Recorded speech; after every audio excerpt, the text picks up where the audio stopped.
Hola, ¿qué tal? Pues vamos a iniciar esta lectura atenta del discípulo de Jesús para preparar nuestro corazón para el acontecimiento sacramental que sucede domingo tras domingo y especialmente en algunas otras celebraciones importantes de nuestra fe, lo que se llama los dogmas de la fe. Este próximo fin de semana nos enfrentamos con el dogma, ¿sí? Con esta profesión de fe clara eh, y, y esencial en el cristianismo acerca de lo que comúnmente llamamos la Navidad, ¿sí? Por el hecho de que existen por decirle cuatro misas, es decir, cuatro liturgias, se van a utilizar muchas lecturas y por eso hoy me va a ser imposible poder hacer una lectura de un solo evangelio, pero sí me gustaría de alguna manera abrir el contexto, ¿sí? Y comentar algunos de los pasajes que se nos proponen este fin de semana. ¿Sí? Este fin de semana que cae la Navidad, el 25 es domingo, y la vigilia, ¿sí? Se compone de dos misas muy importantes. Entonces, la primer misa que es la de precepto, la de la tarde, muchas de las Eucaristías es incluso a las 9 de la noche para atrás, ¿verdad? 7, 8, 9 de la noche. Nos vamos a encontrar con la lectura, especialmente con el Evangelio de San Mateo, ¿sí? El Evangelio de San Mateo, donde recapitula todo un poquito lo que miramos la semana pasada, cuando el ángel le da esa anunciación a José, pero la recapitulación de toda la genealogía de nuestro Señor Jesucristo. Vamos a hablar un poquito de ello en ¿Qué importancia tiene? ¿Por qué la iglesia recoge este pasaje tan importante que a veces solamente lo vamos a mirar como dice, pues de fulano surgió sutano, y de sutano surgió mengano, y de mengano salió fulano, ¿sí? Entonces vamos a ver la importancia de esta genealogía. Después, en la misa de la medianoche, ¿sí? La misa principal, la misa de la medianoche, se nos entrega el relato de Lucas, ¿sí?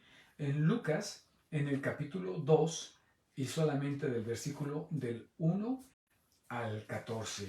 ¿Qué es esta parte? Bueno, pues este es el relato antes, ¿sí? Este es el relato de exactamente de el nacimiento de Jesús. Capítulo 2 es el nacimiento de Jesús, junto con, nos narra lo que más o menos en la historia sabemos, que apareció el decreto de Augusto ordenando que se realizara un censo en todo el mundo. Entonces van a empadronarse José y María, porque José es de la dinastía de David, y entonces tiene que ir a su lugar de origen, que es Belén, y estando en Belén nace el niño. Y también ahí vamos a escuchar el anuncio de los ángeles, el anuncio de los ángeles que le dan a los pastores. ¿Qué importancia tiene eso? Y ese es el evangelio que se va a leer a medianoche. Después en la madrugada, también hay otra Eucaristía con su conjunto de liturgia. En la madrugada nos habla de continuar con el pasaje, mismo Lucas capítulo 2, pero va del 15 al 20. ¿Y qué nos narra? Pues eh, del anuncio no tan solo el anuncio de los pastores, sino que los pastores van allá donde está Jesús en el pesebre, y regresan felices cantando, y eran de que María conservaba esas cosas en su corazón, ¿sí? Un pasaje muy hermoso. Para mí es uno de mis favoritos que pocas veces se ha meditado. En fin, ahí está. Y entonces estamos viendo que si usted va a misa en la tarde, se va a encontrar con el pasaje de la genealogía de Jesús y con este pasaje que revisamos la semana pasada de José, que está en sus sueños y le avisa al ángel que no tenga miedo de tomar a María, su esposa, en su casa y llevarla. El otro de la medianoche, que es el nacimiento de Jesús, pero desde la versión de Lucas, ¿sí? Junto con el anuncio de los pastores. En la madrugada, 6 de la mañana puede ser, nos encontramos, ¿sí? Cuando los pastores realmente van, se encuentran con el niño en el pesebre y regresan, pero dicen las palabras que María meditaba esas cosas en el corazón. Y la misa que posiblemente la mayoría que puede ir es la misa del día, de Christmas, que va a salir de Navidad, perdón, que va a ser exactamente en domingo, y es una lectura única, única, que yo creo que es el único momento en que se lee cada año, es la misma lectura que se lee, y es el Evangelio de San Juan, el capítulo 1, del versículo 1 al 18, ¿sí? Y pues también es una lectura muy, muy hermosa, y sobre todo porque comienza diciendo, al principio existía la palabra, y la palabra estaba junto con Dios, y la palabra era Dios. Entonces, bueno, vamos a familiarizarnos con todo esto, ¿verdad? Por eso decía, cuando miramos todos nuestros evangelios, pues es imposible hoy pues poder hablar de cada uno de los evangelios detenidamente, pero sí creo que es necesario y prudente ubicar esta celebración del nacimiento de Jesús, y que en una palabra vamos a introducirla, que se llama el misterio, ¿sí? El misterio de la encarnación. El misterio de la encarnación. ¿Sí? Bueno, voy a hablar un poquitito. Bien. Lo primero que quiero decir es de que Navidad, el nacimiento de este niño, junto con todo el acontecimiento de su concepción, como es concebido en el vientre de María, es un misterio, es un misterio. Y es un misterio que se nos regala, que Dios Padre lo regala, ¿sí? Es decir, que lo primero que tenemos que entender en esto es que el Padre entrega a su Hijo, ¿sí? El Dios todo omnipotente, el Padre, el Hijo y el Espíritu Santo entran de una manera concreta en la persona, en la segunda persona de la Trinidad del Hijo, a través de esta concepción, ¿sí? Cuando María concibe en su seno, ¿sí? Concibe en su seno al Hijo de Dios. Entonces, es Dios que se hace carne. Dios es espiritual, como dice San Juan. A Dios no lo podemos ver. ¿Por qué? Porque porque es Dios. Y si es Dios, la misma naturaleza de decir que es Dios es que no puede ser um, abarcado. No puede ser objeto, ¿no? Porque todo objeto, de alguna manera, incluso cuando hablamos de la ciencia, ¿verdad? Que se transforma y todo esto, y Dios siempre es. Entonces, Dios no puede ser materia. Dios no puede ser materia, Dios no puede ser un ser humano, Dios no puede ser algo que veamos, sino por ser mismo Dios, no puede dejarse tocar y abarcar, no puede dejarse tocar y abarcar. Pero ese Dios quiso, ese es el misterio, dejarse tocar y abrazar y entender. Pero no tan solo eso, sino que tendremos que mirar que en este acto de hacerse carne, de la segunda persona ser concebido de una manera natural, normal, como tú y yo fuimos concebidos en el vientre de nuestra madre, esa persona que vive en toda la eternidad, ¿sí? Entra en el vientre de María Santísima por su voluntad, porque María dice, hágase en mí, según su palabra, ¿sí? Este acontecimiento, ¿verdad? Se le llama encarnación, ¿sí? El dogma de la encarnación, el misterio de la encarnación, de la segunda persona de la Trinidad se encarna, encarnación, se hace carne, ¿sí? Se hace carne. Y eso es precisamente lo que Juan nos dice, ¿sí? Vamos a leer, dice, al principio existía la palabra, al principio, ¿sí? En el inicio, ¿sí? En el inicio. ¿Cuándo es ese inicio? Siempre, ¿sí? En el inicio. No hay No hay algo determinado, un tiempo, cuando podemos decir en el tiempo cuando inició el mundo, no. Cuando Dios crea al mundo, inicia el tiempo, pero ya existía Dios, ¿sí? Ya existía Dios, y eso es lo que nos va a decir acá. Entonces, a la segunda persona, al Hijo, el Padre que tiene al Hijo, a la segunda persona de la Trinidad se le va a llamar también la palabra, ¿sí? Es la palabra. ¿Por qué le llama la palabra en la revelación? Porque Dios Padre es quien origina a la palabra, ¿sí? Y que entonces, eh, para explicarlo y para ponerlo acá, se está pensando que como una manera análoga, como algo comparativo, es que Dios es el pensamiento, ¿sí? Dios es el pensamiento y el pensamiento origina la palabra, ¿sí? Y el aliento lo pronuncia, ¿sí? Y entonces cuando hay una palabra, cuando suena la palabra, yo no puedo sentir el aliento, ni puedo mirar el proceso mental. Lo único que veo es, escucho, lo que es sensible es la palabra, ¿sí? Y de ahí que es la manera como se transmite que el Hijo, al Hijo, como dice el Padre, nadie lo ha visto. Y Jesús va a decir, no puedes ir al Padre si no es a través de mí, a través del Hijo. Y le dice Felipe, ¿cuánto tiempo estás conmigo? En el capítulo 14 de San Juan. El que me ve a mí, ve al Padre. ¿Sí? El que conoce la palabra, el que escucha la palabra, conoce el pensamiento. No se puede ir al pensamiento si no es a través de la palabra.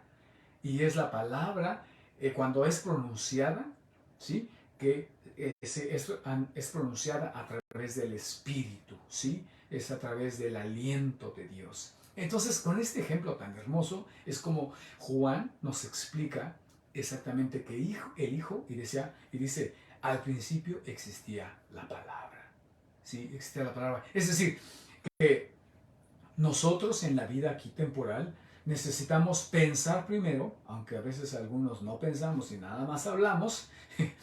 Bueno, pero eso es, se supone que debe siempre pensarse antes de hablar, ¿verdad? Pero aquí en lo histórico, primero se piensa y luego se habla, pero en Dios, cuando, la, como es Dios mismo, el pensamiento siempre está acompañado de la palabra.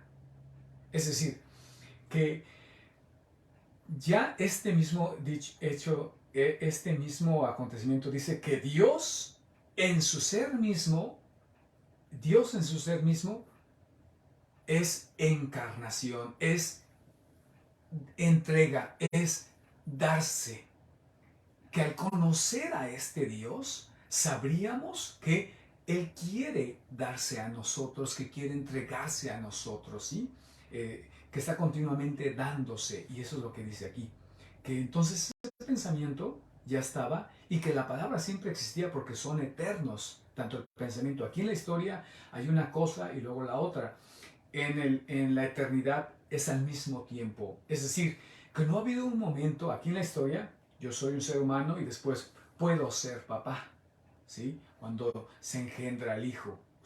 Puedo ser mamá cuando se engendra el hijo. Primero está la persona y después viene el acto. Eso no existe en la eternidad.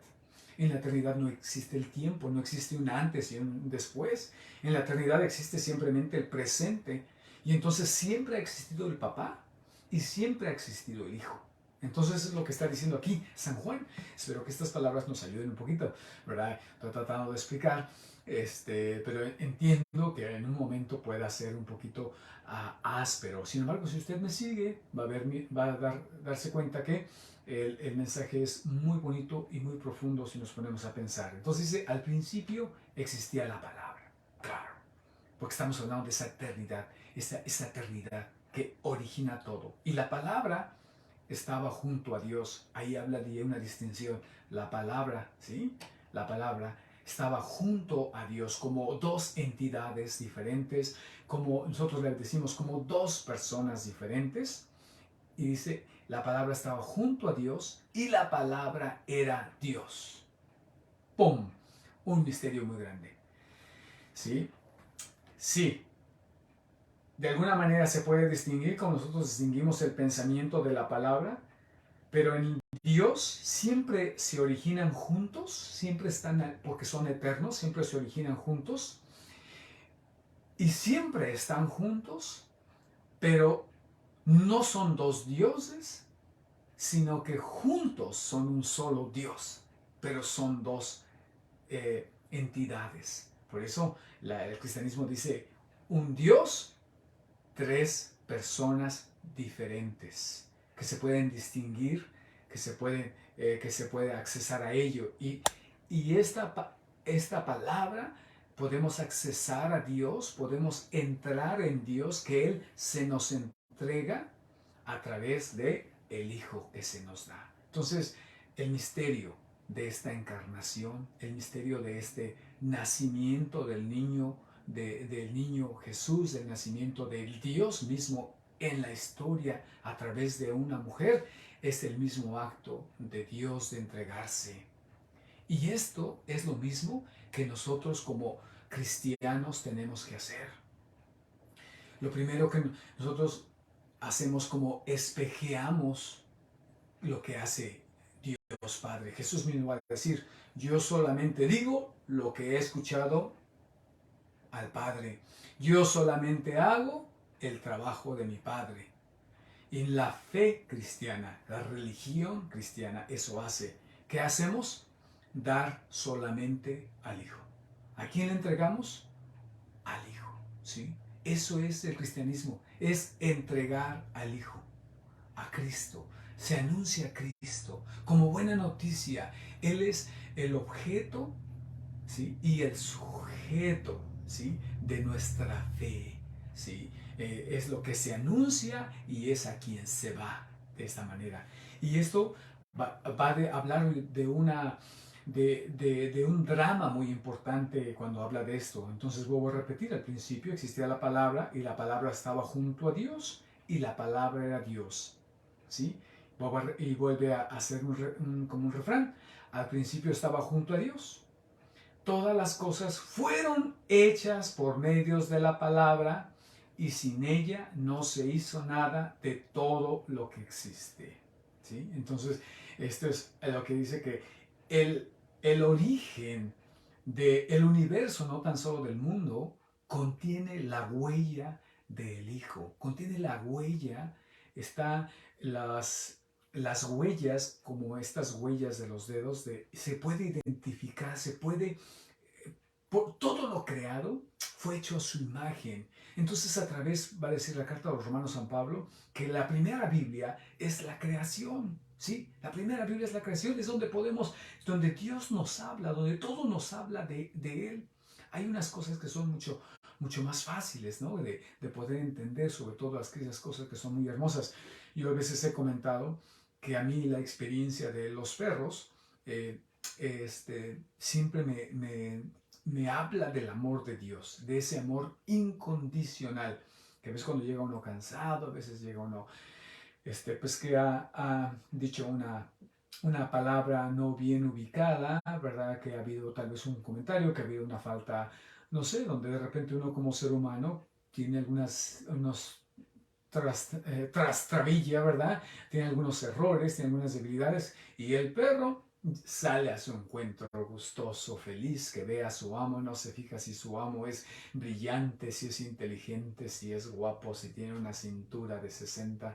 No, simplemente el perro se avienta, reconoce a su amo. A mí me encanta mirarlo, me evoca siempre a Dios. En fin, por ahí lo dejo. Y entonces dice, eso estamos ahí en el versículo 3. Y me salto al versículo 14, que estamos en San Juan, y va a decir esa palabra, y la palabra se hizo carne y habitó entre nosotros. ¿Sí? Y habitó entre nosotros. Ahora, a veces hasta ahí se queda, este versículo es muy famoso, la palabra se hizo carne y habitó entre nosotros, Juan 1:14, pero es importante continuar leyendo. Y la iglesia nos propone que hasta el 18, pero por ser un video corto, voy a leer solamente el siguiente versículo. Dice, y nosotros hemos visto su gloria, la gloria que recibe del Padre como Hijo único, lleno de gracia y de verdad. Entonces, aquí nos dice que ese que habitó entre nosotros es el Emanuel que anuncia Isaías, el Dios con nosotros. Ahora, hasta este momento, Dios está entrando en nuestras vidas. Estoy mirando el horario. Dios está entrando en nuestras vidas. ¿A qué tipo de vida? Y ahí es donde me encanta que se nos propone el Evangelio, el primer Evangelio, que es el de Mateo, del 1 al 25. Y lo que vamos a leer es, dice, genealogía de Jesucristo, hijo de David, hijo de Abraham. Abraham fue el padre de Isaac. Isaac, padre de Jacob. Jacob, padre de Judá y de sus hermanos. Judá fue padre de Fares y de Sará, y la madre de estos fue Tamar. ¿Sí? Después Fares fue padre de Esrón, Esrón padre de Aram, Aram padre de Amidab, Amidab padre de Naasón, Naasón padre de Salmón, Salmón fue padre de Boz, y la madre de este fue Rahab. Boz fue padre de Obed, y la madre de este fue Ruth. Obed fue padre de Jesé, Jesé fue padre del rey David, David fue el padre de Salomón, y la madre de este fue la quien había sido la mujer de Urías. Bueno, hasta acá, que es la parte más fácil de poder familiarizarnos, lo que estamos diciendo es que no está describiendo todo el árbol genealógico, sino lo que está describiendo está siguiendo la línea, la línea, la línea. Por ejemplo, es como si de mi papá fuéramos a su nieto, el más pequeño. Vamos a decirlo. Pues el papá fue, eh, tuvo 3 hijos, Fernando, Eloy y Luis. Y vamos a continuar no las 3 familias, sino vamos a decir, y el Fernando, el mayor, que es papá de este Fernando, fue papá de otro Fernando, que es mi sobrino. Y este Fernando, y de Fernando, de Lalo y de María. Y seguimos con la historia de Fernando. Y Fernando fue el papá de Mía y de Nicole y en fin, ¿no? Entonces estamos siguiendo solamente como una línea, una línea, una línea, ¿sí? Para encontrar. Pero aquí lo curioso es que no solamente sigue la línea, sino que va hablando de una historia no fácil, pecaminosa, ¿sí? De hecho, que leí hasta el versículo 6, habla de Tamar, ¿sí? Y habla de Ruth, y habla de Rahab, y habla de la mujer de Urías.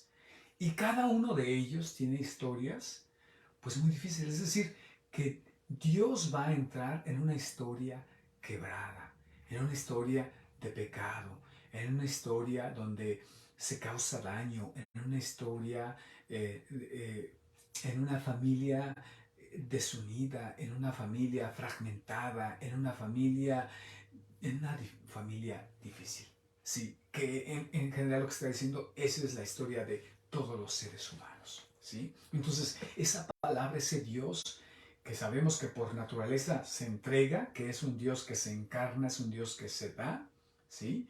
Y que se hizo carne, y que ese es el misterio, entra en una historia concreta y Él sirve como de puente, recoge todo el pasado que vamos a agarrar aquí en toda esta genealogía, todo el pasado, y dice de Abraham, de David, y llega hasta él y lo empuja al futuro, y de ahí vendrá toda una nueva generación. ¿Qué es lo que hace este hijo? ¿Sí? El nacimiento nunca, y bueno, antes de decir esto, el nacimiento nunca se debe de ver como algo aislado. Este misterio de la encarnación nunca solamente debe de contemplar al bebé o el embarazo de María. Debe de verse a través de la historia de ese pasado, de ese presente y de ese futuro que se dirige a mí. Es decir, que Él viene a estar conmigo, ¿sí? No tan solo vino a estar en ese tiempo hace 2000 años, y fue el cumplimiento de lo que se había dicho hace 4000 años, sino que recoge el pasado de hace 4000 años, se hace presente de una manera histórica y proyecta todo el futuro y alcanza a mí. y me alcanza a mí. Es decir, que Jesús, la palabra, al hacerse carne, le llamamos hoy Jesús, porque es el nombre que le dio el ángel, le pondrás por nombre Jesús. Ese Jesús sabe, ¿verdad?, que en este tiempo yo, su gracia va a alcanzarme. Voy a tener, se encarna pensando en este momento de mi vida y de mi historia, en la que estamos todos aquí presentes. Y que no tan solo esto, sino que se proyecta a las próximas generaciones, a nuestros hijos y a todo lo que pueda venir enfrente de nosotros hasta que sea el cumplimiento, hasta que sea la segunda venida de Jesús. Eso es lo que estamos mirando. Me gustaría irme rápidamente a Lucas para hablar de un momento muy importante. Vamos al capítulo 2 y estamos, siempre el tiempo, ¿verdad? Siempre el tiempo nos come, pero creo que es importante esto que estamos como replanteando para que cuando vayamos a cada Eucaristía y que escuchemos cada lectura, pues ya es un pedazo de la historia. Este fin de semana incluso se pueden ir a las 4 misas, incluso se puede comulgar en las 4 misas, ¿sí? En la de la tarde, en la de medianoche, en la de la madrugada. No, no en todas las parroquias se tienen estas 4 misas, no en todas las parroquias, habrá que mirar.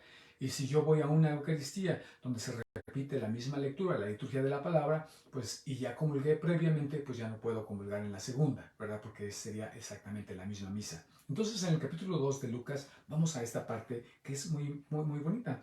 Dice, habla lo que decía, que llegó el momento histórico de empadronamiento y entonces tienen que viajar, salieron de Nazaret, ciudad de Galilea, y se dirigieron a Belén de Judea, la ciudad de David, para inscribirse. ¿Quién? José, y va con María, su esposa, que estaba embarazada, ¿sí? Que estaba embarazada, que el acontecimiento de la encarnación había empezado, ya se había concebido la segunda persona, la que había estado en el principio y que estaba con Dios y que era Dios y que se hace carne, está allí. Eso es lo que está diciendo aquí Lucas, ¿sí? Y estaba embarazada. Versículo 6, Lucas 2, capítulo 2, versículo 6. Mientras se encontraban en Belén, le llegó el tiempo de ser madre. ¿De quién le llegó a ser? Si seguimos esta lógica, del Hijo de Dios, que es Dios mismo. Entonces le llega a ser tiempo de ser madre de Dios, ¿sí? De darlo a luz. En Belén. En Belén. Atención, Belén. ¿Qué significa Belén? La casa del pan. La casa del pan. Tómenlo ahí. Seguimos. Le llegó el tiempo de ser madre y María dio a luz a su hijo primogénito, lo envolvió a pañales y lo acostó en un pesebre, porque no había lugar para ellos en el albergue. ¿Sí? Quiero hacer un énfasis aquí en Lucas, en Juan, dice, dice en, la, en el mismo capítulo 1, dice algo bien, bien, bien, bien bonito en el versículo 11, lo que estamos escuchando. Vino a los suyos y los suyos no lo recibieron. Pero a todos los que lo recibieron, a los que creen en su nombre, les dio el poder de llegar a ser hijos de Dios. Vino a los suyos y los suyos no lo recibieron. Versículo 11. 1:11 es una nota triste, ¿sí? Una nota triste, y es lo que está diciendo aquí Lucas. Y lo acostó en un pesebre porque no había lugar para ellos en el albergue. Vino a los suyos y los suyos no lo recibieron. Ahora, atención con la palabra que dije. ¿En dónde están? En Belén. ¿Y qué se llama Belén? La casa del pan. ¿En dónde lo acostó? En un pesebre. ¿Y qué hizo? Lo envolvió en pañales. Lo envolvió en pañales. Este no tan solo es un acontecimiento que se debe de este misterio, este dogma, no tan solo es un acontecimiento que se debe de mirar bajo la luz de la historia del pasado, del presente y del futuro, sino también se tiene que mirar junto con el misterio de la salvación, con su muerte y su resurrección. Se tiene que ver que este hijo no tan solo aislarse como el niño bonito, el niño que está allí, chiquito, bonito, sino que el niño que vino a morir, el niño que vino a hacerse pan, el niño que se pone dice que lo envuelve en pañales, y eso es lo mismo que va a decir Lucas, que después de que su cuerpo es bajado de la cruz, se envuelve en una sábana y se acuesta en el sepulcro. Y eso es lo que está diciendo.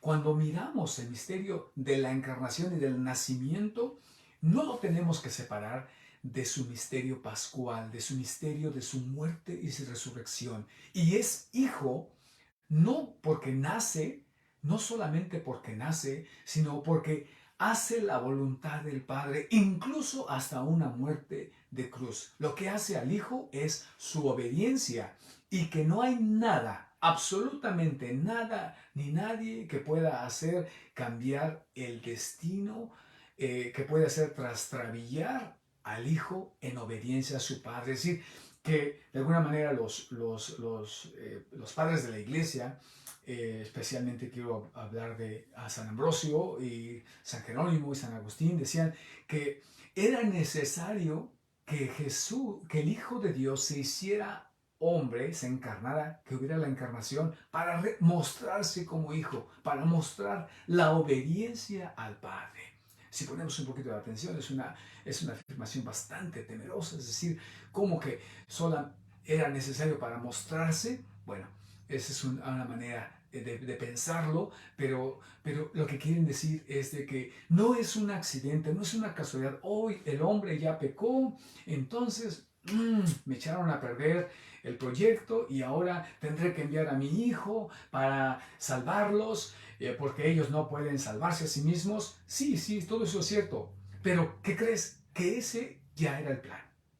Ya era el plan, que cuando Dios creó todas las cosas y les hizo su imagen, y lo hizo para hacerse hombre, para meterse en la historia, porque eso es el Dios que se está dando y entregando, y que lo hace, y para entregarse, y que debe de ser la muerte, porque es lo último en lo cual tú entregas todo.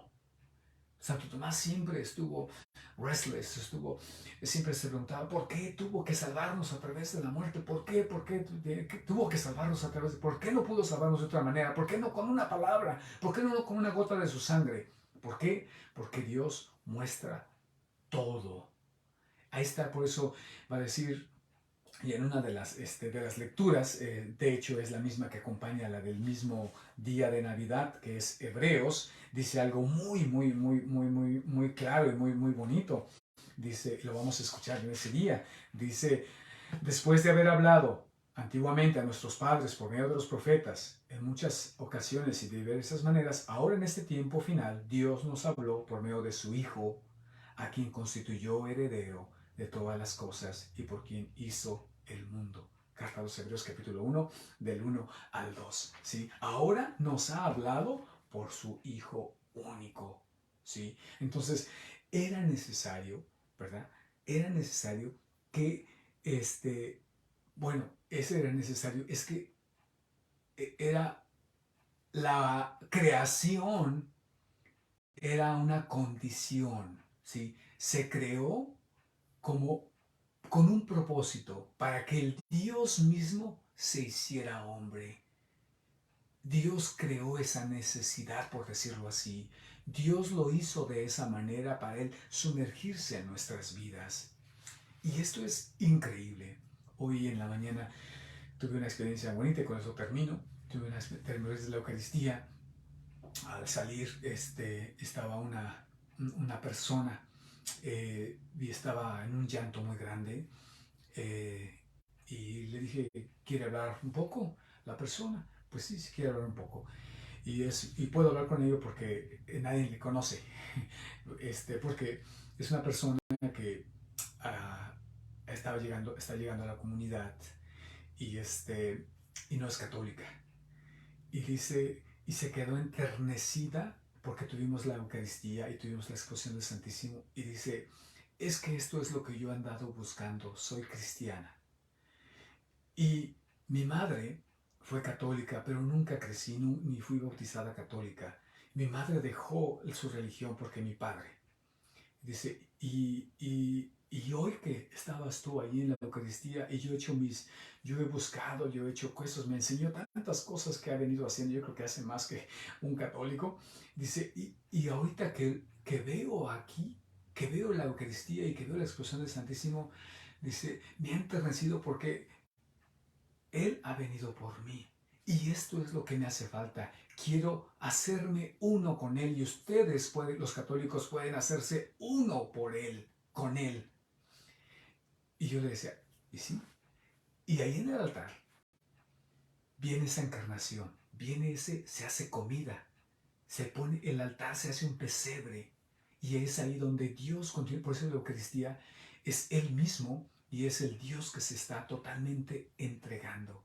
Fíjense que cuando un corazón está buscando a Dios, ¿cómo encuentra? ¿Cómo encuentra lo que los católicos hacemos? Que Dios pidió hacer la Eucaristía, nos pidió celebrar la Santa Misa y ahí podemos contemplar su rostro en la Eucaristía, podemos encontrarnos con Él y eso es la Navidad. Eso es lo que vamos a celebrar y que no se puede separar de su autoentrega, no se puede separar de su muerte. No debemos quedarnos solamente en los regalos y en una comilona, no, sino que este acontecimiento, Él no solamente vino a quedarse con nosotros, sino que vino para que nosotros estuviéramos con Él. La pregunta es, si en esta noche solamente sé que Él que se queda conmigo, o si yo me voy a quedar con Él. Si yo decido en este momento, ¿verdad? Junto con mi familia, como va a decir Josué, pues yo no sé ustedes, pero yo y mi familia hemos decidido seguir al Señor. Y yo creo que esta es una palabra muy fuerte que el jefe de la casa o la madre de la casa digan, yo no sé ustedes, pero mi familia y yo hemos decidido seguir al Señor. Feliz Navidad. ¿Sí? Feliz Navidad. Y ese feliz Navidad es el continuar entregándose. Y eso hace una madre a sus hijos, eso es un padre a sus hijos. Celebra la Navidad en esa entrega. Eso hace un hombre y una esposa en su matrimonio. Vive para entregarse. Eso hace un sacerdote con su comunidad. Se está entregando. ¿Qué es eso? El misterio de la Navidad. El misterio de la encarnación. Pues un abrazo a todos ustedes. Feliz Navidad a cada uno de ustedes y que nuestras vidas se hagan esa Navidad, que nuestras vidas se hagan esa entrega total, que se hagan alimento, que se hagan donación, que nos hagamos hijos e hijas del Padre. Eso es feliz Navidad. Que Dios les bendiga. En nombre del Padre, del Hijo y del Espíritu Santo. Hasta la próxima. Ojalá que nos veamos en la Eucaristía.